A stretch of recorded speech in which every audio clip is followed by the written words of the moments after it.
I never thought my life would come to this, sleeping in my car with my dog Rex curled up beside me, both of us trying to stay warm through another cold night. Rex wasn't just any dog.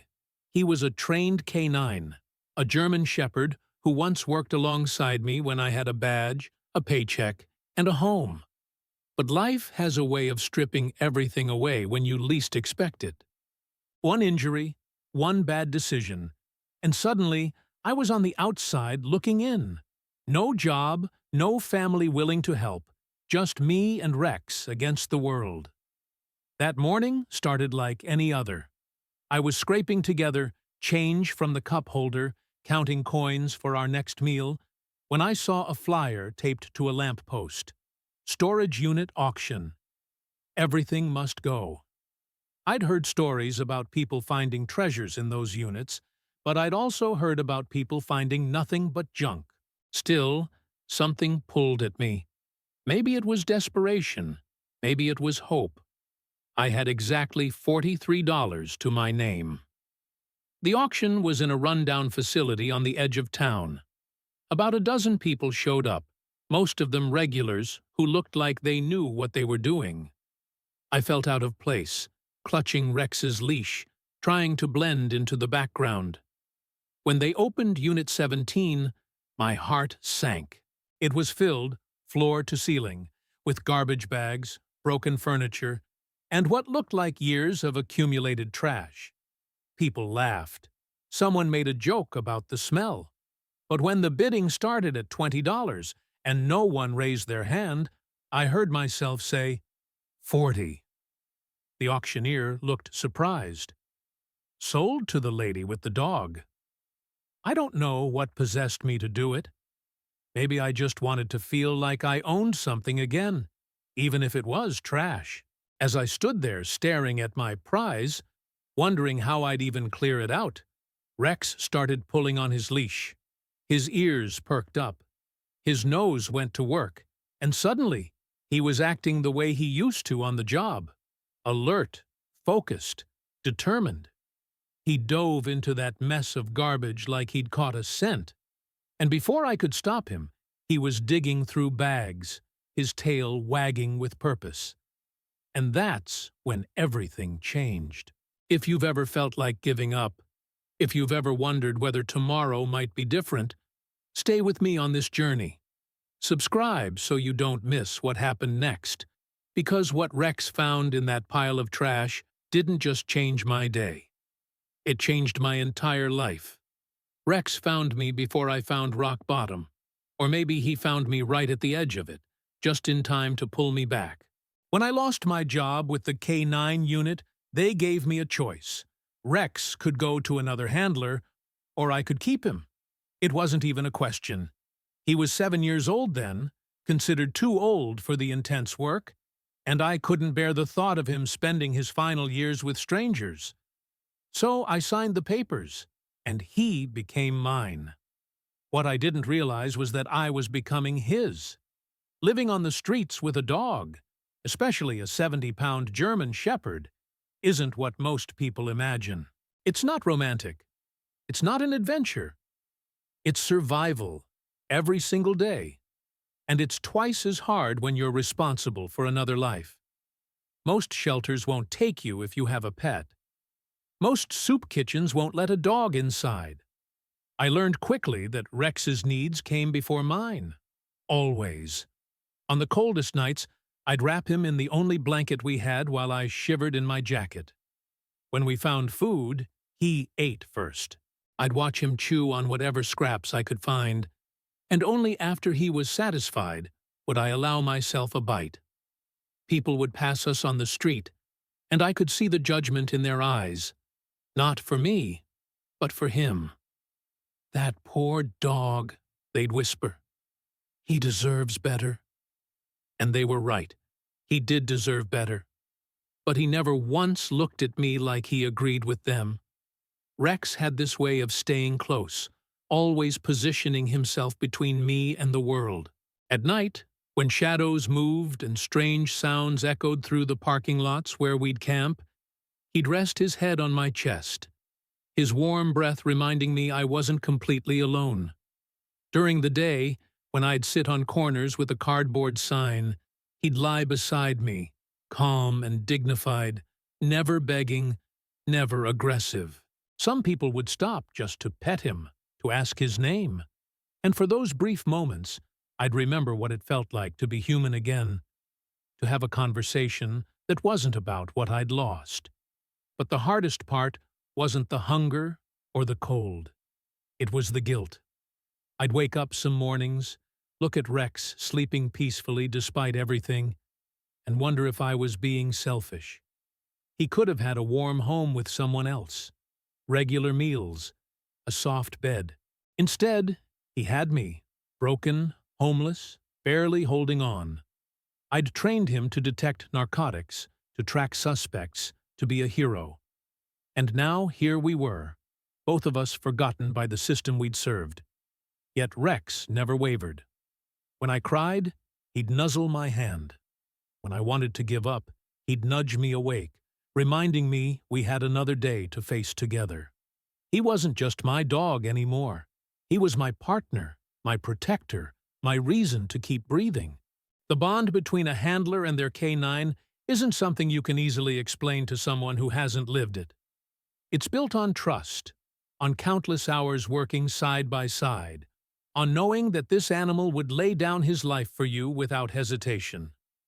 That's why, on the morning of the storage unit auction, when I spent nearly every dollar we had on what everyone else saw as garbage, it wasn't recklessness. It was faith. Faith that Rex and I were still a team. Faith that his instincts were still sharp, even if mine had dulled. And when he started digging through those trash bags with the same intensity he'd once shown on the job, I knew, I just knew, he was onto something. I just had to trust him one more time. My hands were shaking as I watched Rex tear through the garbage bags. Part of me wanted to pull him back, to save us both the embarrassment of looking like fools in front of the other auction-goers who were already snickering. But I'd learned long ago to trust Rex's nose. That dog had found things that sophisticated equipment couldn't detect. If he was this focused, this determined, there was something in there worth finding. "Rex, easy boy," I whispered, trying to control him, but he wasn't listening. He never ignored commands, not unless he was locked onto something important. His paws scattered rotting clothes and broken picture frames. The smell was overwhelming, a mixture of mildew and decay that made my eyes water. I knelt down beside him, my knees pressing into something wet and unidentifiable, and started helping him dig. That's when I felt it. Something hard beneath the layers of trash. Something that didn't belong. My fingers closed around what felt like a wooden box, small and heavy, wedged between two sodden garbage bags. Rex sat back immediately, his tail wagging, his eyes bright with that look he'd give me when he'd successfully completed a mission. "Good boy," I breathed, my heart hammering in my chest. I pulled the box free and wiped away the grime with my sleeve. It was old, handcrafted, with intricate carvings along the sides. Definitely not something you'd throw away by accident. My fingers trembled as I worked the rusted latch. What if it was empty? What if this was just another cruel joke from a universe that seemed determined to keep kicking me while I was down? The lid creaked open. Inside, nestled in faded velvet, were coins. Gold coins. Dozens of them, gleaming even under the dim fluorescent lights of the storage facility. I couldn't breathe. I couldn't move. I just stared at them, my brain struggling to process what I was seeing. Next to the coins was a leather pouch, and when I opened it with shaking hands, I found old paper currency. Bills I didn't even recognize, the kind you see in museums. But Rex wasn't done. He was back at it, digging deeper into the pile, more insistent than before. "Rex, wait," I started. But then I saw what he was after. Another box, larger this one, wrapped in a deteriorating canvas bag. I dragged it out, my whole body trembling now. Inside were photographs, old family photos in antique frames, jewelry that looked like it belonged to someone's grandmother, and beneath it all, a bundle of papers tied with string. I pulled out the papers carefully. They were stock certificates, yellowed with age but still legible. Some from companies I'd never heard of, but others. Others I recognized. My mind raced, trying to remember anything from the economics classes I'd barely paid attention to years ago. Some of these companies were still around. Some of these might still be worth something. Holy! I couldn't even finish the sentence. I looked at Rex, who was sitting proudly beside me, his tongue hanging out in that goofy way that always made me smile. He knew. Somehow, he knew this was important. While everyone else saw trash, he'd smelled opportunity. He'd smelled our way out. People were starting to gather around me now, their laughter dying as they realized I'd found something. I quickly closed the boxes and pulled them close. The facility manager approached, his expression shifting from amusement to suspicion. "Everything in that unit is yours. Legally," he said carefully. "You won the bid fair and square." I nodded, not trusting my voice. I gathered everything Rex had found, loading it into my car with shaking hands. As I drove away from that storage facility, Rex sitting in the passenger seat with his head out the window like nothing extraordinary had just happened, I finally let myself cry. But these weren't the tears I'd become accustomed to, the ones born from despair and exhaustion. These were different. These were tears of hope. For the first time in 2 years, I could see a future. A real future. Not just for me, but for Rex. The dog who'd refused to give up on me, even when I'd given up on myself. The dog who'd just used his incredible gift one last time. Not to catch criminals, but to save us both. I pulled over at a pet store, something I hadn't been able to do in months. I walked in with my head held high and bought Rex the biggest, most expensive bag of premium dog food they had. As he ate that night, finally getting the meal he deserved, I sat beside him and made a promise. Whatever that collection was worth, whatever life it could buy us, Rex would never go hungry again. He'd never sleep cold again. He'd never have to wonder if I could take care of him. Because he'd just proven, once and for all, that he'd always taken care of me. I'd spent 3 years in the K-9 unit before everything fell apart. And in that time, I learned something most people never understand. A detection dog isn't just trained, they're transformed. What Rex did in that storage unit wasn't luck or coincidence. It was years of precise, deliberate training coming together in a moment when I needed it most. People see a dog sniffing around and think it's simple, natural. But what Rex did that day was the result of thousands of hours of work, starting from when he was just a puppy. I remember the first time I met him at the training facility. He was 10 weeks old, all oversized paws and floppy ears, tumbling over his litter mates with boundless energy. The head trainer pointed him out specifically. "That one," he said. "Watch how he problem solves. Watch how he doesn't give up." Even then, Rex was different. While other puppies got distracted or discouraged, Rex would work a puzzle until he figured it out. That's the first thing they look for in a detection dog: drive. Not aggression, not size, but an unshakable determination to find what they're looking for, no matter what. The training started simple. They'd hide his favorite toy, and he'd have to find it using only his nose. At first, it was easy. The toy would be barely concealed, just behind a box or under a towel. But gradually, they made it harder. They'd bury it deeper, hide it in more complex environments, surround it with distracting scents. And every single time Rex found it, He'd get rewarded. Praise, play, treats. His brain learned to associate that scent with the best feeling in the world. Then came the real work. They introduced him to target odors. In our case, narcotics. They'd start with pure samples, letting him smell them repeatedly until the scent was burned into his memory. Then they'd hide those samples the same way they'd hidden his toys, slowly building the association. Find this smell. Get rewarded. Find this smell. And amazing things happen. But here's what most people don't realize. Rex wasn't trained to find drugs because he understood they were illegal or dangerous. He was trained to find a specific smell because finding that smell made him happy. To Rex, detecting narcotics was the greatest game ever invented. That's why, even years after retirement, even living on the streets, his training never left him. That drive, that joy in the search, it was part of who he was.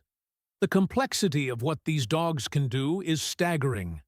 Rex could detect substances hidden in gas tanks, sealed in coffee grounds, or stuffed inside walls. He could differentiate between dozens of different scents in a single environment and pinpoint exactly where the target odor was coming from. His nose, like all dogs' noses, had up to 300 million scent receptors compared to our measly 6 million. When Rex was working, he was experiencing a world I couldn't even imagine, reading stories in the air that were completely invisible to me. They trained him to alert in specific ways, too. A passive alert, they called it.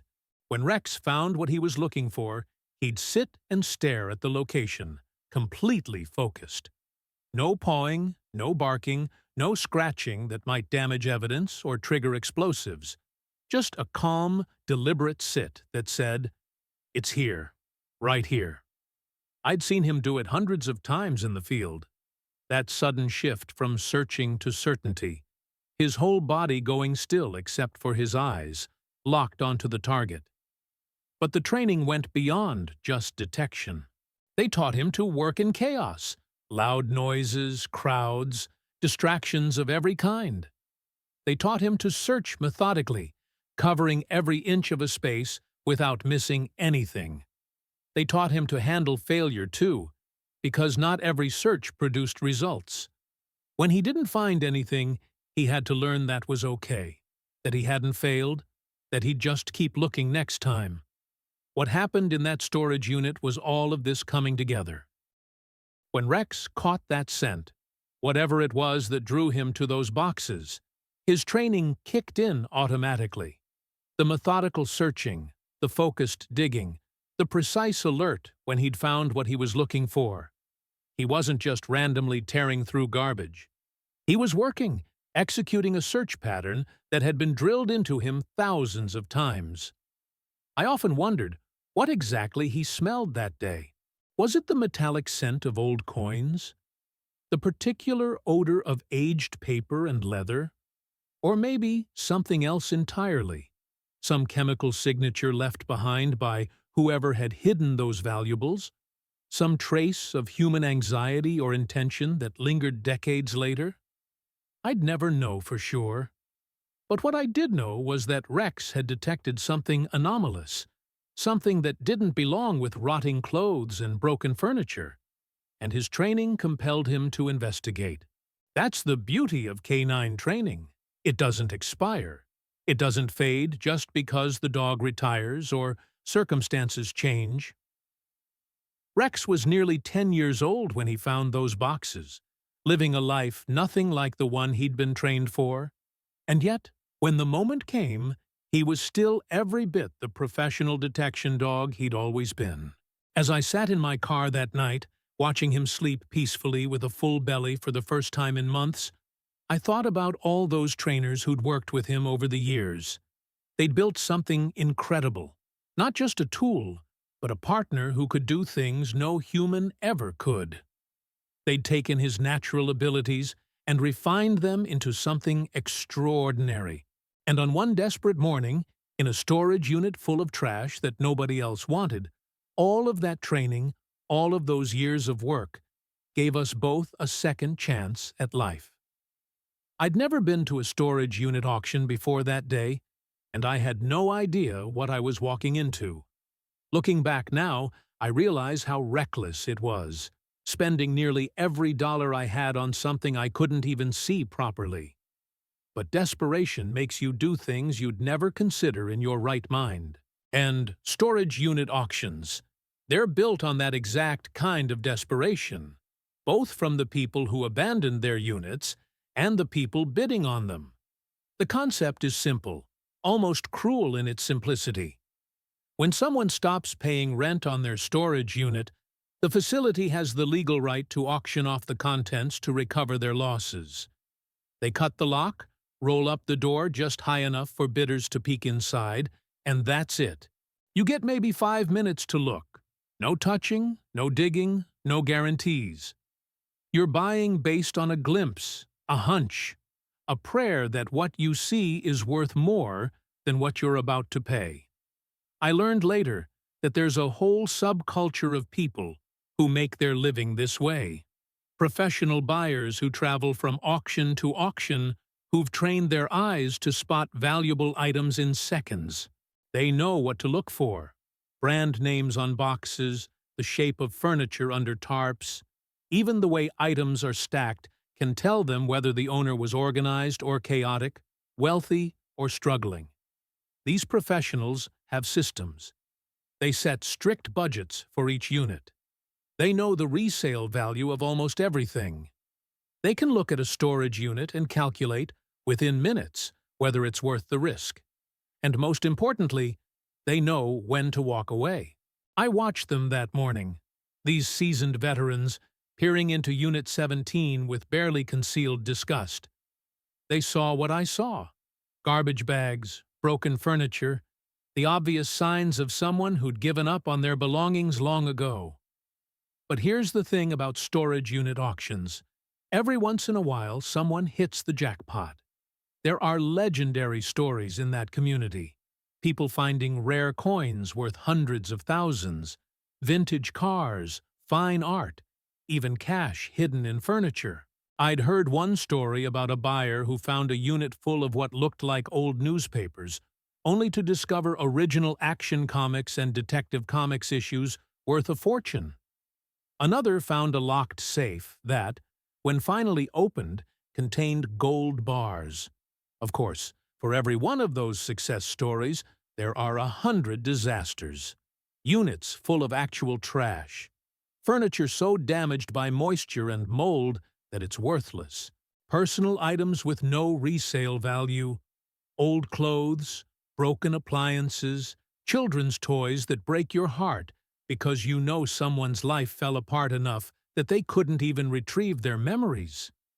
I'd heard about people spending thousands on units that didn't even cover the cost of hauling everything to the dump. The risk is immense, and it's not just financial. There's the time investment. You win a unit, you have to clear it out, usually within 24 to 48 hours. You have to sort through everything, deciding what might be valuable, what can be donated, what has to be thrown away. If you don't have a truck, you have to rent one. If you don't have storage space of your own, you have to find somewhere to put your finds while you figure out what to do with them. And then there's the emotional toll. You're literally picking through someone else's life, someone else's failure. Every storage unit tells a story: divorce, death, financial collapse, illness.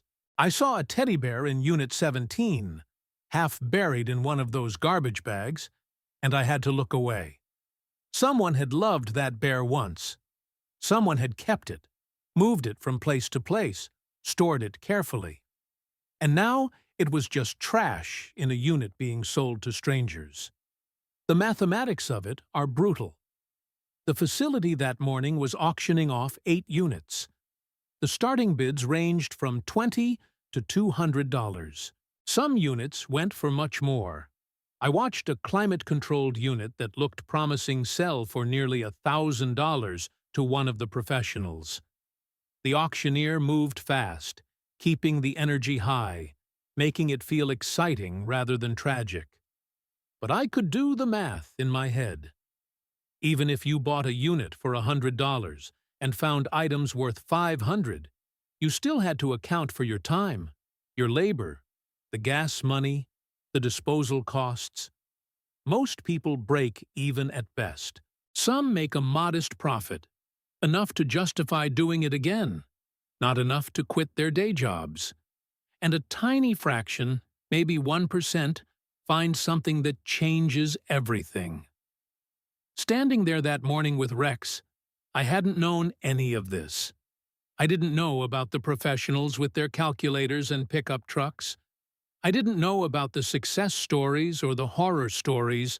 I didn't know that the smart money had already passed on Unit 17, that experienced buyers had looked at that pile of garbage and seen exactly what it was, a loss waiting to happen.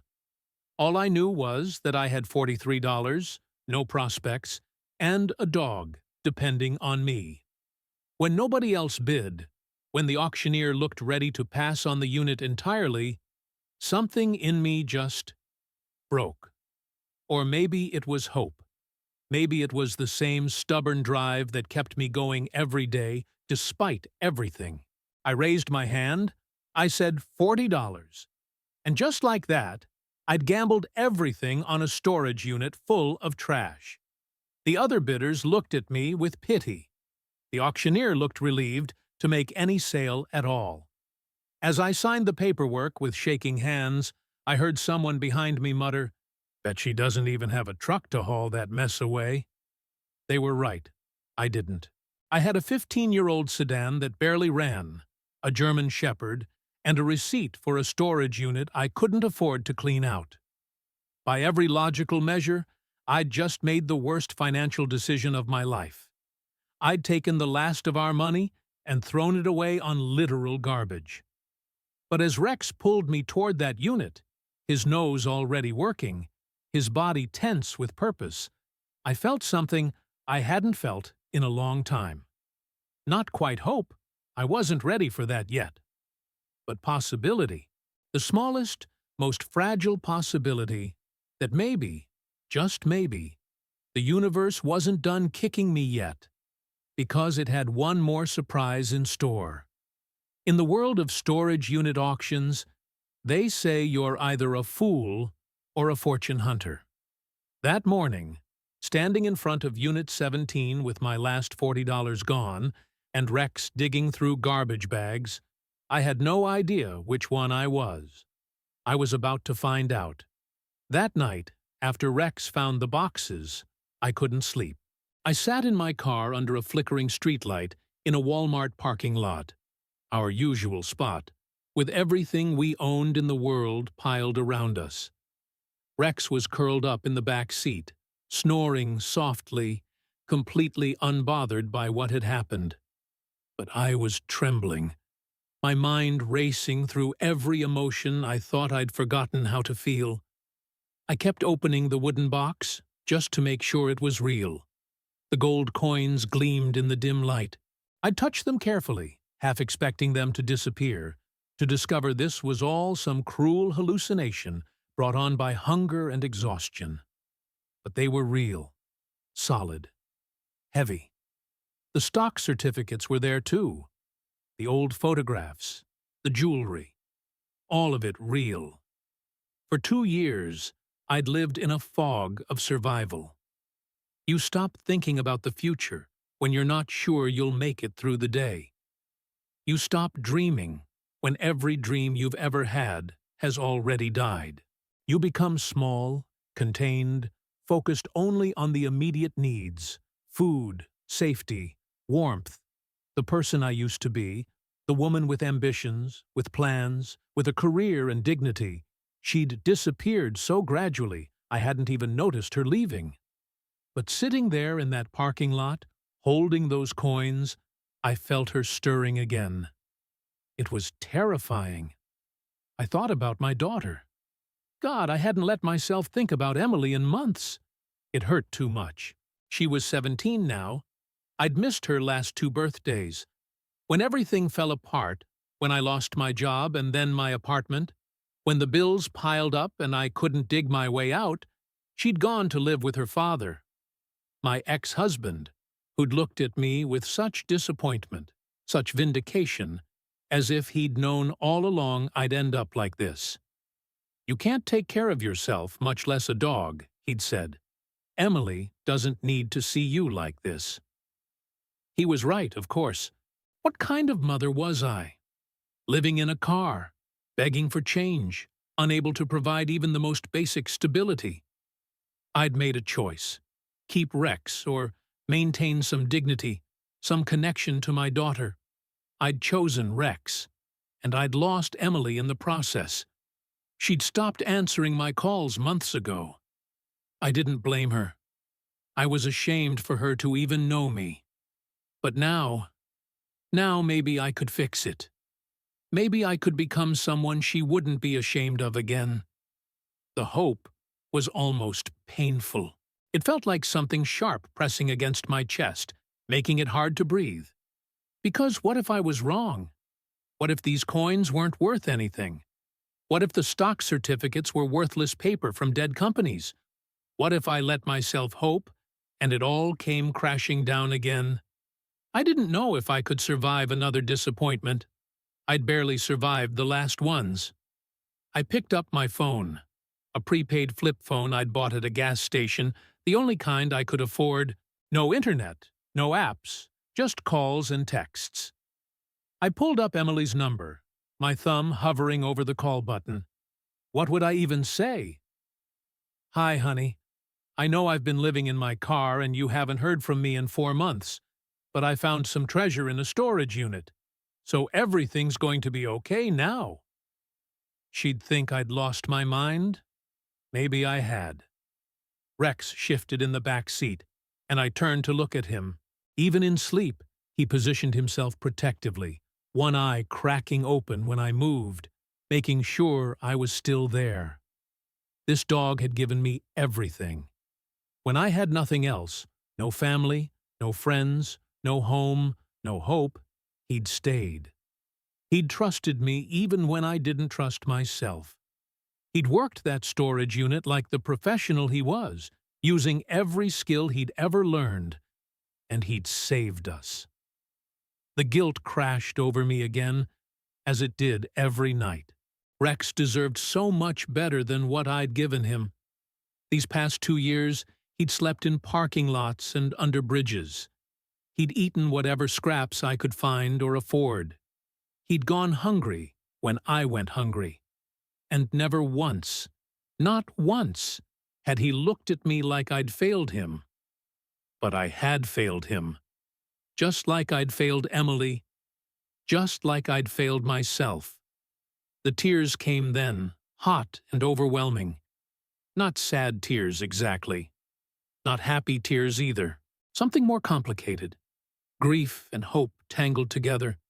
Relief and terror holding hands. I cried for the woman I used to be, the mother I used to be. I cried for every cold night, every hungry day, every moment of shame and helplessness.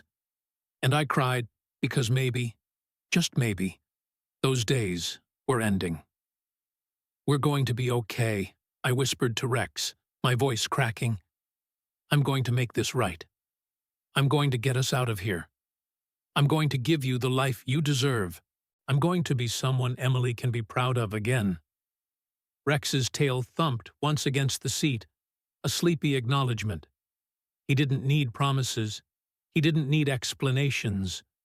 He just needed me to keep going, one day at a time, the way we always had.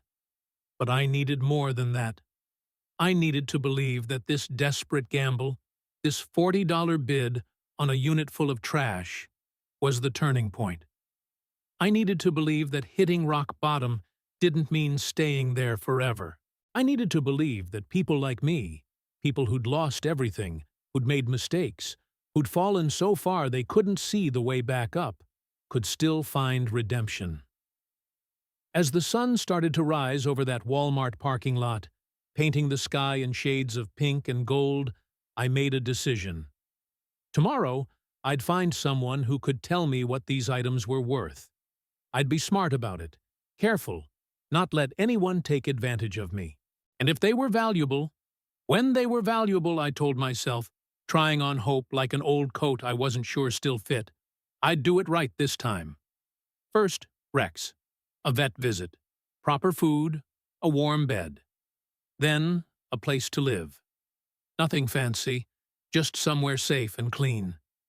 Then, maybe, if there was enough, I'd reach out to Emily. Not with excuses or apologies, but with proof. Proof that I'd climbed back up. Proof that I was still her mother.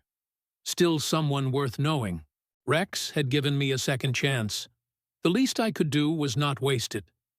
The desperation that had driven me to that auction, that had made me spend my last $40 on garbage, it was transforming into something else now. Something that felt almost like courage. Because hope, I was learning, is just desperation pointed in a different direction. And maybe, just maybe, that direction was finally up. The coin dealer's office smelled like old paper and metal polish.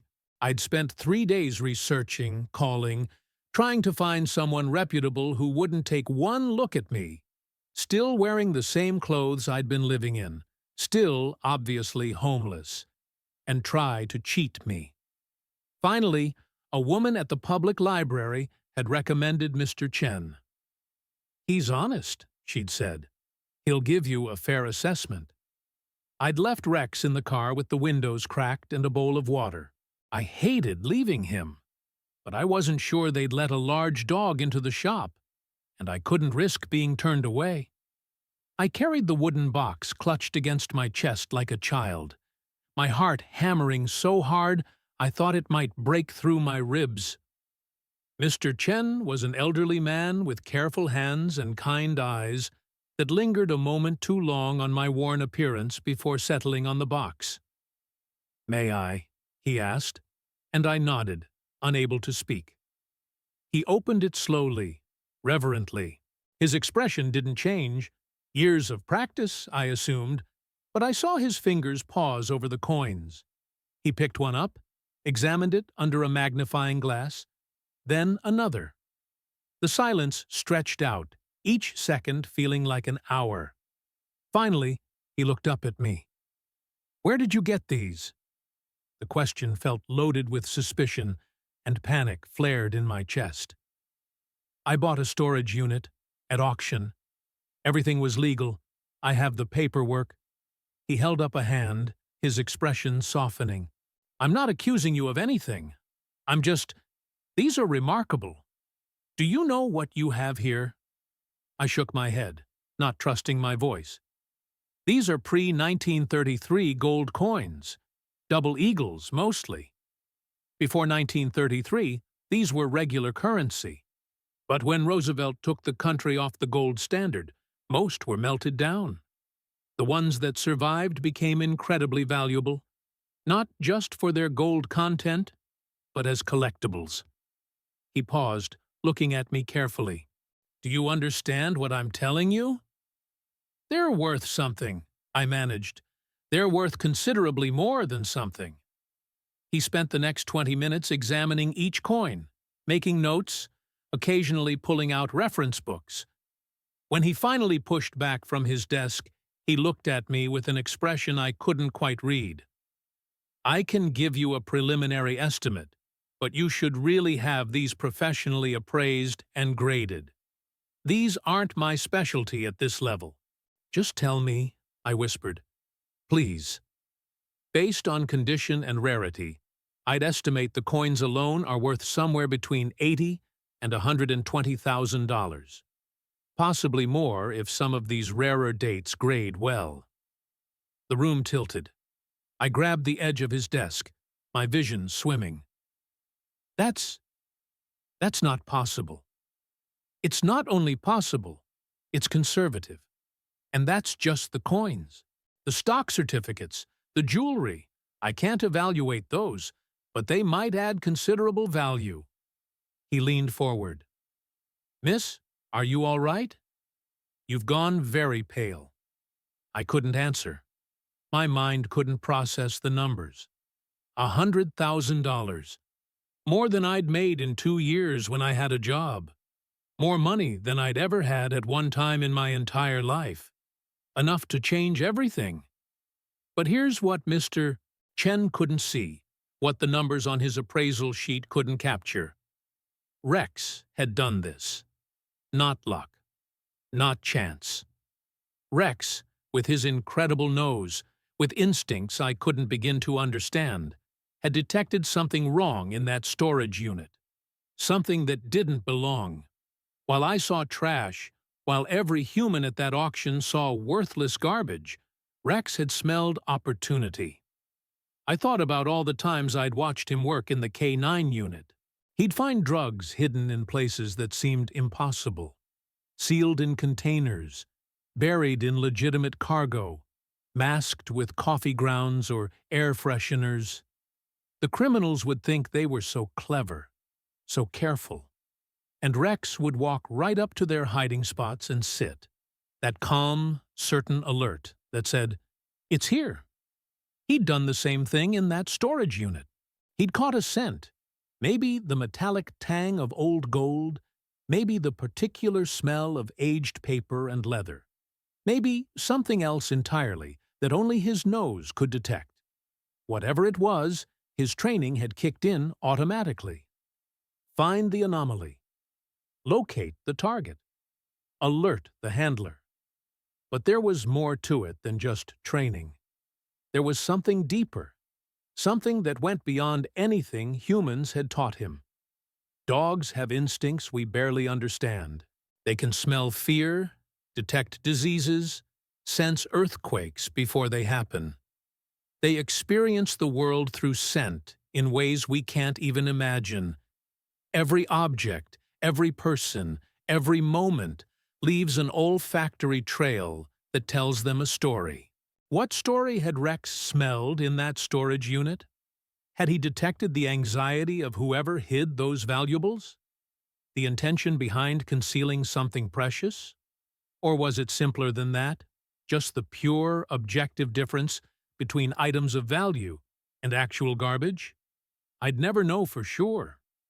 But sitting in Mr. Chen's office, learning that my dog had just found us a fortune hidden in trash, I understood something profound. Rex hadn't just been trained well, he'd been paying attention. All those years working together, he'd learned what mattered to me. He'd learned what I needed. And when the moment came, when we were at our absolute lowest, he'd used every gift he possessed to save us both. "Miss?" Mr. Chen's voice broke through my thoughts. "Would you like me to recommend some appraisers? And you should probably talk to a lawyer about the storage unit contents. Make sure everything is properly documented." I nodded slowly, my hand unconsciously moving to where I knew Rex was waiting in the car. "Can I ask you something?" "Of course." "How did they end up in a storage unit? All that money, just thrown away with trash?" Mr. Chen sighed, a sad sound. "I see this more often than you'd think. Usually, it's an elderly person who dies without telling anyone about their collection. The family cleans out the house, doesn't know what they're looking at, throws it all in storage, meaning to sort through it later. Then life happens. They don't keep up the payments, the unit gets auctioned." He gestured at the box. "Someone's inheritance, lost to ignorance or neglect, waiting for someone else to discover." Someone's tragedy had become my salvation. The thought should have made me feel guilty, but instead, I felt something else, a strange sense of justice. Whoever had hidden these coins had wanted them to be found by someone. Maybe not me specifically, but someone who needed them, someone who would appreciate their value. And Rex, with his extraordinary nose and unwavering determination, had made sure that someone was us. I left Mr. Chen's office with a list of appraisers and a head full of numbers I couldn't quite process. But when I got back to the car and Rex greeted me with his usual enthusiasm, tail wagging, tongue lolling, completely unconcerned with the miracle he'd performed. I broke down completely. I wrapped my arms around him, buried my face in his fur, and sobbed. "You brilliant, brilliant boy," I kept saying. "You saved us. You saved us." Rex just leaned into me, solid and warm and real, the way he always had. To him, this was just another successful search. He'd found what he was looking for, and his handler was happy. That's all that mattered to him. That's all that had ever mattered. But to me, it was everything. It was proof that intelligence comes in forms we don't always recognize. That value exists in places we don't always see. That sometimes, when humans have given up, when logic says there's nothing left to find, an animal's instincts can reveal truths we've missed. Rex hadn't just found treasure in that storage unit. He'd found hope. He'd found redemption. He'd found proof that even when everything seems lost, even when you're down to your last $40 and sleeping in your car, miracles can still happen. You just have to trust your dog. 3 weeks later, I found myself standing in front of a safety deposit box at a bank I never thought I'd be able to afford, holding more money than I'd ever imagined. The coins had been professionally graded and sold at auction for $137,000. The stock certificates, remarkably, were worth another $42,000 from companies that had survived, merged, or been acquired over the decades. The jewelry added another $18,000, nearly $200,000 total, minus fees and taxes. It still didn't feel real. But what felt even more surreal was learning about the stories behind finds like mine. The bank manager, a woman named Patricia, who'd been surprisingly kind about my situation, had gotten chatty while processing my paperwork. "You know, you're not the first person to walk in here with a storage unit treasure story," she'd said. "We had a guy last year who found a classic car under a tarp. Sold it for over $300,000. I'd started researching then, diving into every story I could find at the library. And what I discovered was a whole hidden world of forgotten fortunes. It turned out that America is full of lost treasures, not buried pirate gold or ancient artifacts, but ordinary items that became extraordinary through time, neglect, or simple ignorance. There was the story of a California man who bought a storage unit for $500 and found original artwork by Jean-Michel Basquiat worth over $1 million. A woman in Texas who found rare comic books, first editions of Superman and Batman, worth hundreds of thousands. Someone in New York discovered vintage designer clothing and accessories that sold for a fortune to collectors. But it wasn't just storage units. Treasures were being found everywhere by people who weren't even looking. A man bought a painting at a thrift store for $3 to cover a hole in his wall, only to discover it was an original work by a famous artist. Someone found a copy of the Declaration of Independence hidden in a picture frame bought at a flea market. A woman cleaning out her grandmother's attic discovered baseball cards that sold for enough to pay off her house. What fascinated me most was that these weren't trained treasure hunters or expert collectors. They were ordinary people, people like me, who stumbled onto value that others had missed. And almost always, the original owners or their families had no idea what they'd lost. I thought about the person who'd filled that storage unit. Mr. Chen had speculated they were probably elderly, a collector who'd died without telling anyone about their treasures. Maybe they'd been saving those coins for decades, watching their value grow, planning to pass them down to children or grandchildren. Maybe they'd hidden them during the Depression, not trusting banks, and then simply forgotten where they'd put them. Or maybe they'd known exactly where they were, but died suddenly, leaving no instructions, no inventory, no way for their family to know what they were throwing away. The cruelty of it haunted me. Somewhere, there might be children or grandchildren who could have used that inheritance. Maybe they'd struggled financially, never knowing that their parent or grandparent had left them a fortune, mixed in with trash bags and broken furniture, lost to unpaid storage fees and an auction. But there was something else in these stories too, something almost poetic. These treasures were waiting, hiding in plain sight, mixed with the ordinary and overlooked, patient as stones until the right person came along.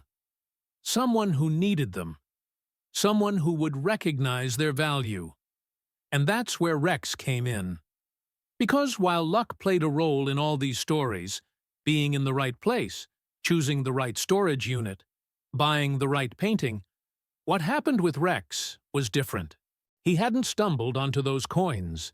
He'd detected them.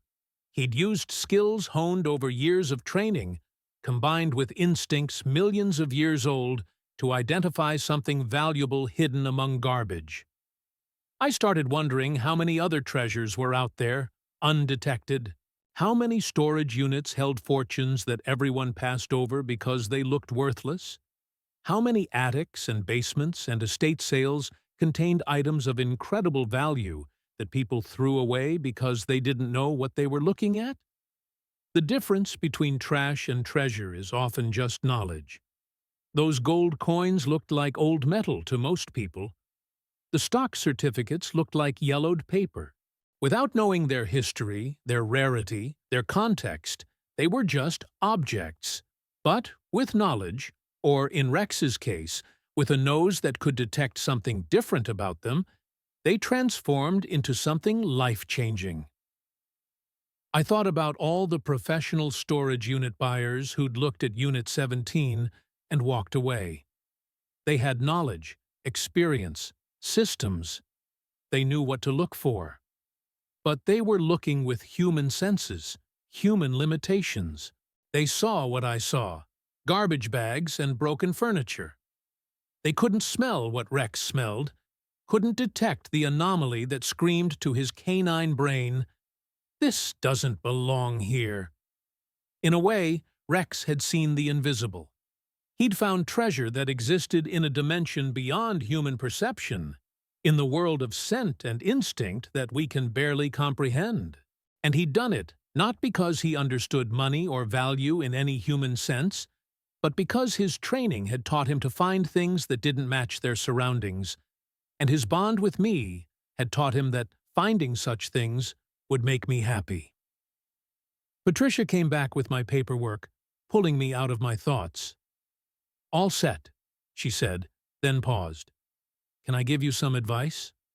Unsolicited, I know, but I've seen people come into money suddenly. It can disappear faster than you'd think if you're not careful." "I'll be careful," I promised. And I meant it. Because this wasn't just my money. This was Rex's money, too. He'd earned it with every hour of training he'd endured, every search he'd performed, every year of loyalty and service. He'd earned it by never giving up on me, even when I'd given up on myself. He'd earned it by using his incredible gifts one last time to pull us both out of the pit we'd fallen into. As I walked out of that bank, my phone buzzed. A text from Emily, the first one in 6 months. "Dad said you called. Are you okay?"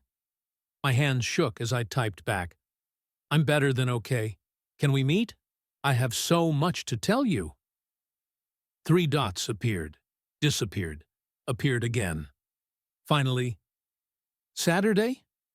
Dad says I can take the bus to the coffee shop on Market Street." "I'll be there," I typed. Then, after a moment, "I've missed you so much." "Missed you too, Mom." Then I stood on the sidewalk, people flowing around me, the sun warm on my face, and let myself cry again. Happy tears this time, pure and uncomplicated. Rex was waiting in the car, not my old beat-up sedan, but the used SUV I'd bought last week, with air conditioning that worked, and a back seat with plenty of room for a large dog. I'd already rented a small apartment. Nothing fancy, but it had a yard and allowed pets. Rex would sleep in a real bed tonight. So would I. The treasure Rex had found wasn't just gold and paper. It was possibility. It was dignity. It was the chance to be a mother again, to look my daughter in the eye without shame. It was proof that value exists in unexpected places, that fortunes hide in trash, that miracles are scattered throughout the world just waiting to be discovered. You just need the right nose to find them. And sometimes, if you're incredibly lucky, that nose belongs to a 9-year-old German Shepherd who loves you enough to search through garbage on your behalf, who trusts you enough to use every skill he possesses, who believes in you even when you've stopped believing in yourself. Rex had found treasure in an unlikely place, but the real treasure, I was learning, had been there all along, sitting beside me in every parking lot, keeping me warm through every cold night, reminding me with every wag of his tail that I was still worth loving, still worth saving. The coins were just proof of what he'd known all along, that together we were worth more than anyone else could see. Saturday came too quickly and not fast enough. I'd spent the entire week preparing, not just practically, but emotionally. I'd bought new clothes, nothing expensive, just clean and presentable. I'd gotten a haircut at an actual salon instead of trimming it myself in a gas station bathroom. I'd practiced what I'd say, rehearsing in front of Rex like he was my therapist, which in many ways he was. I don't know if she'll forgive me, I told him the night before. He just looked at me with those steady brown eyes, his head tilted slightly as if to say, "But you have to try." The coffee shop on Market Street was the kind of place I used to take Emily when she was younger, after her soccer games or piano lessons. Somewhere along the way, between the divorce and the job loss and the downward spiral, those simple moments had stopped. I'd stopped being the mom who showed up. I'd become the mom who disappeared. I got there 30 minutes early, found a table by the window where I could watch for her. Rex was back at the apartment. Our apartment. I still couldn't believe I could say that. And I'd left him with a new toy, and the promise I'd be back soon. The barista, a young guy with kind eyes, brought me a coffee I didn't order. "You look nervous," he said. "First one's on the house." "That obvious?" I managed a weak smile. "I'm a barista. Reading people is half the job." He walked away before I could thank him properly. And then I saw her. Emily, walking down the sidewalk, taller than I remembered, her hair longer, wearing a jacket I'd never seen. She was almost 18 now, practically grown, and I'd missed so much of it. She spotted me through the window, and for a moment I saw her hesitate. She almost turned around, almost walked away. But she didn't. She pushed through the door, and suddenly she was there, standing in front of me. And I didn't know if I should hug her or give her space, if I should apologize first or just be grateful she came. "Hi, Mom," she said quietly. "Hi, baby." The word caught in my throat. "Thank you for coming. Can I get you something? Anything you want?" She ordered a hot chocolate, the same thing she'd always ordered when she was little, and we sat down across from each other, an ocean of unspoken things between us. "You look different," she said finally. "Better. Dad said you sounded different on the phone, too." "I am different. I'm trying to be." I wrapped my hands around my coffee cup, needing something to hold on to. "Emily, I owe you the biggest apology. For everything. For disappearing. For not being there. For making you ashamed of me." "I was never ashamed of you," she interrupted, and I looked up sharply. Her eyes were wet. "I was scared for you. There's a difference." That broke something in me. I was scared too. I was so lost, honey. After I lost my job and then the apartment, everything just fell apart. And I was too proud to ask for help, too ashamed to let you see me like that. I thought I was protecting you by staying away, but I was just being a coward. Why didn't you call, even just to tell me you were okay? Because I wasn't okay, and I didn't want you to know how not okay I was. I took a breath. But something changed. Something incredible happened, and I need to tell you about it. So I told her. Everything. The storage unit auction, spending our last $40, Rex finding the boxes, the coins, the money. I told her about living in the car, about the cold nights and hungry days, about how close I'd come to giving up completely. I didn't sugarcoat it or make excuses. She deserved the truth, all of it, even the ugly parts. Emily listened without interrupting, her hot chocolate growing cold in her hands. When I finished, she was quiet for a long time. "Rex saved you," she said finally. "He did. He really did. Can I see him? I've missed him too." The relief that flooded through me was so intense I almost couldn't breathe. "Of course. I have an apartment now. Nothing fancy, but it's ours. We have a yard. Rex has been asking about you." That last part was a stretch, but it felt true enough. "Mom," Emily's voice cracked, "I need to tell you something too. When you disappeared, when you stopped calling, I was so angry. I told myself I didn't care, that you'd made your choice. But I did care. I cared so much it hurt. And I'm sorry I stopped answering your calls. I was 18 in 2 months. And I didn't know how to help you. And I felt guilty that I was okay when you weren't. Baby, no. You have nothing to feel guilty about. Nothing. You deserved a parent who could take care of you. And I couldn't do that. Your dad stepped up when I couldn't. That's not your fault.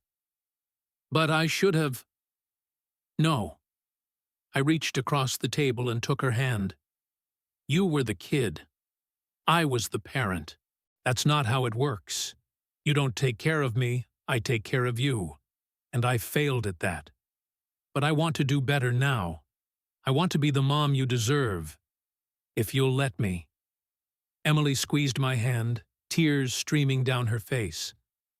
"I just want my mom back." "I'm here," I whispered. "I'm right here, and I'm not going anywhere." We talked for 3 hours. She told me about school, about her plans for college, about the boy she was sort of seeing but wasn't sure about.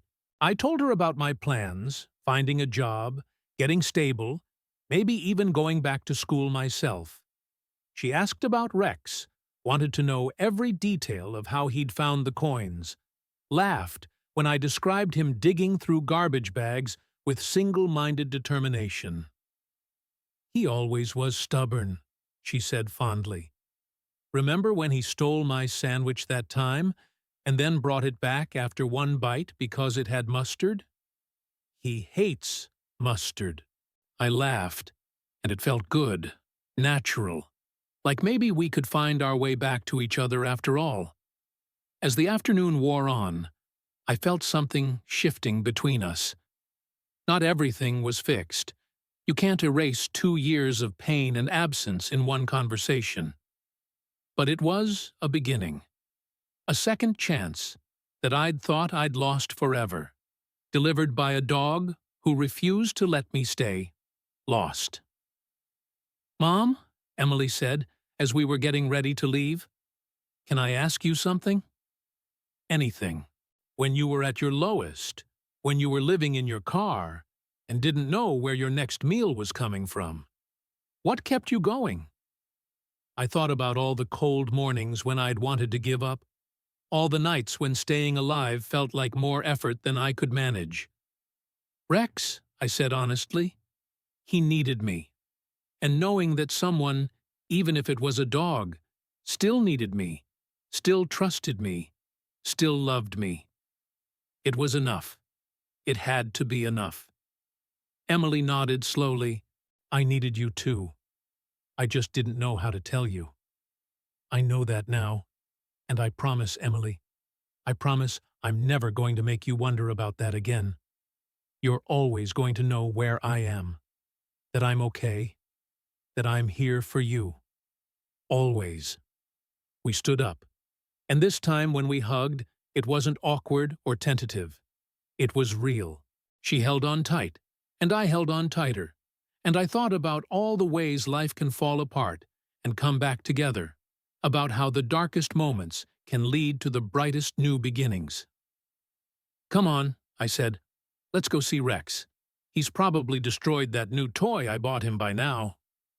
As we walked to my car, not a borrowed space I was sleeping in, but an actual vehicle I owned, Emily slipped her hand into mine like she used to do when she was little. And I thought about treasure, about how we spend so much time looking for it in all the wrong places, in storage units and attics, in lottery tickets and get-rich-quick schemes, in things we can hold and count and lock away. But the real treasure had been walking beside me all along. In the daughter who'd forgiven me when I didn't deserve it. In the dog who'd never stopped believing in me. In the second chances that come when you're certain you've used them all up. Rex had found gold in a storage unit full of trash. But the real miracle wasn't the coins. It was that he'd found them at exactly the moment when I needed proof. Proof that I was still worth saving, still capable of being someone my daughter could be proud of, still deserving of a future. The money would help. It would stabilize us, give us breathing room, provide opportunities we'd thought were gone forever. But it was just money. The real treasure, the one that couldn't be appraised or sold or locked in a safety deposit box, was here in this moment. My daughter's hand in mine, trust slowly rebuilding between us, hope replacing despair. Rex had given us all a second chance. The least I could do was make sure we didn't waste it. As we drove to the apartment, Emily chattering excitedly about seeing Rex again, I caught my reflection in the rearview mirror. I looked different, not just cleaner or healthier, but alive again, like someone who had a future worth planning for. "Mom," Emily said, "I'm proud of you, for not giving up, for fighting your way back. That took courage." I had to pull over because the tears were too thick to see through. We sat there on the side of the road while I cried, and Emily held my hand, and somewhere in an apartment across town, a German shepherd with an incredible nose waited for us to come home. Home. What a beautiful word. What a beautiful second chance. What beautiful treasure, found in the most unlikely place of all, in the wreckage of everything I thought I'd lost forever. The apartment was small, just a one-bedroom on the second floor of an older building, but it had everything we needed. When Emily and I walked through the door, Rex was waiting, his tail already wagging before we'd even turned the key. The moment he saw Emily, he went crazy, the kind of pure, uncomplicated joy that only dogs can express. He jumped and spun and whined, pressing his whole body against her legs like he couldn't get close enough. "Rex! Oh my God, Rex! I missed you so much!" Emily dropped to her knees and wrapped her arms around him, and he licked her face with such enthusiasm that she was laughing and crying at the same time. "You got so gray. Look at your face, old man." "He's earned every gray hair," I said softly, watching them together. This was what I'd been missing. This connection, this family, this feeling of belonging somewhere with people who loved you. Emily stayed for hours. We ordered pizza, real pizza, not day-old slices from the discount bin, and sat on the floor because I didn't have much furniture yet. Rex positioned himself between us, his head moving back and forth like he was watching a tennis match, making sure we were both still there. Every few minutes, Emily would reach over and pet him, and each time she did, Rex would lean into her touch with such contentment that it made my chest ache. "Tell me again how he found the coins," Emily said. "The whole thing. Don't leave anything out." So I told the story again, with more detail this time. How Rex had ignored me when I tried to call him off. How he'd dug with purpose, not randomly but methodically, like he was executing a search pattern. How he'd sat down and stared at exactly where the boxes were hidden, giving me that look that meant, "I found it. Right here." "That's his training," I explained.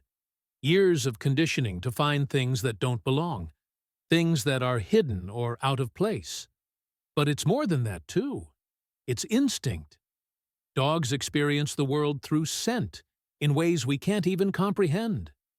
He smelled something in all that garbage that told him those boxes were different, valuable, worth investigating." "But how did he know it would help you?" Emily asked. "I mean, he's smart, but he can't understand money." "No, but he understands me. That's what partnership means. What being a canine handler and their dog really means. It's not just training. It's a bond built over thousands of hours together. Rex learned to read me the same way I learned to read him. He knew we were desperate. He knew we needed help. And when he caught that scent, when his training told him something was there, he did what he'd always done. He worked the problem until he solved it." I scratched Rex behind his ears, and he groaned with pleasure. "He saved my life more than once when we were on the force, alerted me to dangers I couldn't see, backed me up in situations that could have gone very wrong. But what he did in that storage unit, that was different. He wasn't following orders. Nobody told him to search that unit. He did it because he wanted to, because some part of him understood that finding something valuable was the only way out for both of us." Emily was quiet for a moment, studying Rex with new appreciation. "Dad always said dogs don't really think like that we just project human emotions onto them."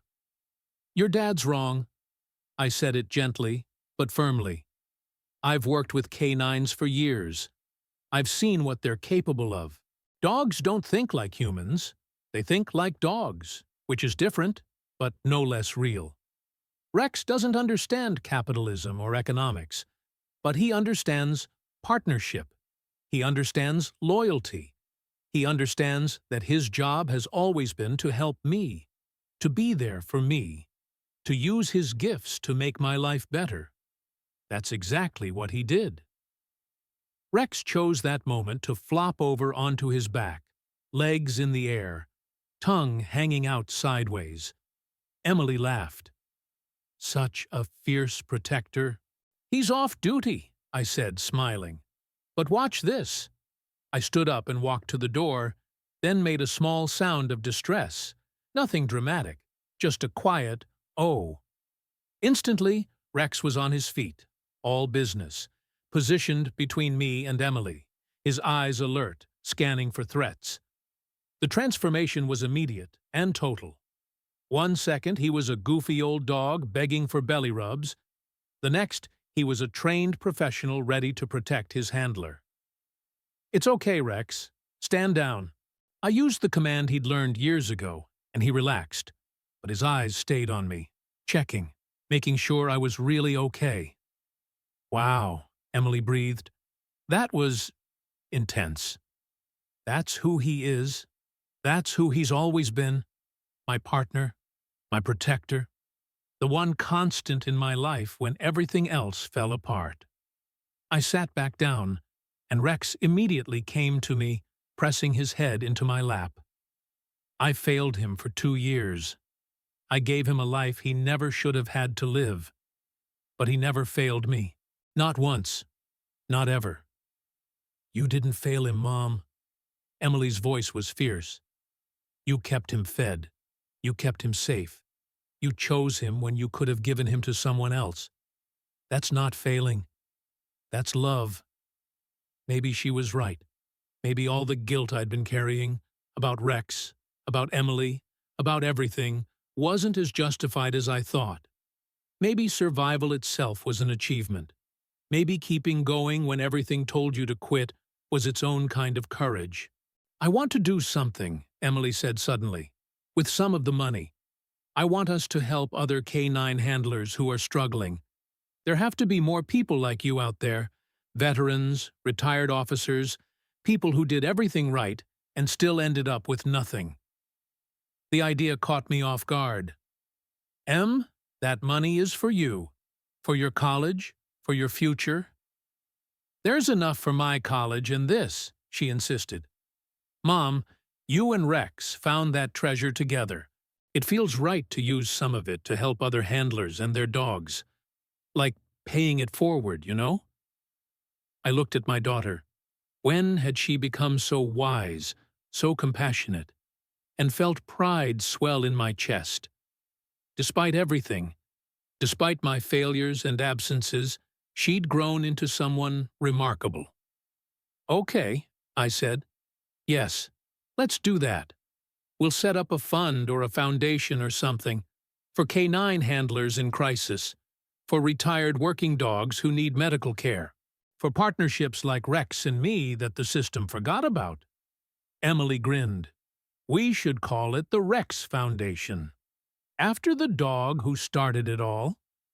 Rex, hearing his name, thumped his tail against the floor, completely oblivious to the fact that we were planning to name a charity after him. He just knew his people were happy, together, safe. For him, that was enough. As the evening wore on, Emily curled up on the couch with Rex, scrolling through her phone and showing him pictures like he could understand them. "Look, Rex, remember this? That's us at the lake. And here's you with that giant stick you tried to bring in the car." I watched them from the kitchen where I was washing dishes, actual dishes in an actual sink in my actual apartment. Such a simple thing, such a normal thing, but it felt like a miracle. Every mundane task felt miraculous now. Having a roof overhead, having food in the refrigerator, having my daughter here, laughing, comfortable, not looking at me with pity or disappointment. The bond between Rex and me had survived homelessness, hunger, and hopelessness. It had survived my failures and his unwavering loyalty. It had been tested in ways I never imagined, forged in circumstances that should have broken us both. But it hadn't just survived. It had saved us. His skills, his instincts, his refusal to give up on me even when I'd given up on myself. That bond, built over years of training and trust, had been strong enough to pull us both back from the edge. And now it was rebuilding something even more important, the bond between me and Emily. Because if Rex could trust me again, if this incredible dog could still see value in me after everything, maybe I was worth believing in. Maybe I was worth forgiving. Maybe I was worth loving, even at my worst. "Mom," Emily called from the living room, "can I spend the night? I'll text Dad, but I want to stay." "Of course, always. This is your home too, whenever you want it to be." I heard her texting, then settling back with Rex. A few minutes later, soft snoring told me she'd fallen asleep. Rex curled protectively beside her, like he'd done when she was small. I stood in the doorway, watching them, my daughter and my dog, the two beings who'd kept me tethered to this world when I had nothing else. This was treasure. This moment, this peace, this second chance we'd all been given. Not the money sitting in a bank account, but this connection, trust, love that survived the worst circumstances and came out stronger. Rex opened one eye, checking on me in that way he always did, making sure I was okay. I nodded to him, this partner who'd been with me through everything, who'd used every gift he possessed to save us both. He closed his eye again, satisfied, his job complete. Tomorrow, I'd start looking for work. Tomorrow, I'd meet with lawyers about setting up the foundation. Tomorrow, I'd begin the long process of truly rebuilding my life. But tonight, I just stood there, watching my daughter sleep with my dog, in our home, and let myself feel something I'd thought I'd never feel again. Gratitude, hope, peace. The partnership between a handler and their canine is built on trust. The dog trusts the handler to keep them safe, to feed them, to care for them. The handler trusts the dog to do their job, to be reliable, to be there when needed. But it's more than professional trust. It's deeper than that. It's the trust that comes from knowing someone will never abandon you, never stop believing in you, never give up on you, no matter how dark things get. Rex had kept that trust, even when I'd barely been able to keep myself alive. He'd trusted that I'd come back from wherever I'd gone, that the handler he'd known was still in there somewhere. And he'd been right. He'd found treasure in a storage unit, yes. But more importantly, he'd found me, the real me, the one who'd been buried under shame and failure and despair. He'd found me, and he'd brought me home. As I finally turned off the lights and settled onto the couch with a blanket, my couch, my blanket, my home, Rex's snoring mixed with Emily's created a symphony of safety. This was what we'd been searching for all along. Not gold or money or things, but this. Family. Partnership. The unbreakable bond between beings who choose to love each other, support each other, save each other. Rex had given me that, had shown me that even in the darkest places, even in storage units full of trash, treasure exists. You just have to trust your partner to find it. You just have to believe that the bond between you is strong enough to survive anything. And ours was. It truly was. Outside, the city hummed with life. Millions of people with their own struggles, their own stories, their own hidden treasures waiting to be found. Somewhere, another person was sleeping in their car. Somewhere, another K9 was working a search. Somewhere, another family was broken and hoping to be whole again. But here, in this small apartment with its second-hand furniture and fresh start, we'd found what mattered most. Not in spite of what we'd been through, but because of it. The bond between handler and K9, between mother and daughter, between two broken souls who refused to stay broken. Rex sighed in his sleep, a sound of complete contentment. And lying there in the dark, listening to my family breathe, I finally understood what real treasure was. It had been beside me all along,